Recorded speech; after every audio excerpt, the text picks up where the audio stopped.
BNP যদি আওয়ামী লীগের শত্রুপক্ষ হইতো তাহলে এনসিপি জামাতে যোগ দিত না। আর বলবো না, একবার বলছি। আওয়ামী লীগের জন্য সবচেয়ে কষ্টের জায়গা হলো, জামাত তো অনেক পুরনো কষ্টের জায়গা, নতুন কষ্টের জায়গা হয়েছে এনসিপি। তারা মহা খুশি যে পাওয়ারে যায় নাই।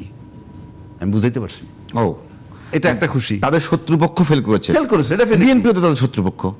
কাদের শত্রুপক্ষ? আওয়ামী লীগের। দীর্ঘ বছর বিএনপিকে যেভাবে বিএনপি যদি টর্চার করেছে আওয়ামী লীগ, এরকম টর্চার তো অন্য কোন দল হয় না। পরে আসি। বিএনপি যদি আওয়ামী লীগের শত্রুপক্ষ হইতো তাহলে এনসিপি জামাতে যোগ দিত না। আর বলবো না, একবার বলছি। বিএনপি যদি আওয়ামী লীগের শত্রুপক্ষ হইতো, আওয়ামী লীগের শত্রু এনসিপি তো কারেক্ট। এই ন্যারেটিভটা কি খুব বেশি সঠিক হবে? আমি বলছি আওয়ামী লীগের শত্রু এনসিপি কারেক্ট কিনা। হ্যাঁ, তাহলে বিএনপি নির্যাতিত, জামাত নির্যাতিত, এনসিপি নির্যাতিত, তাহলে বিএনপির বন্ধু তো এনসিপির হওয়ার কথা। এনসিপি তো ট্রাইড হার্ট অ্যান্ড সোল তার ওইখানে যাওয়ার জন্য।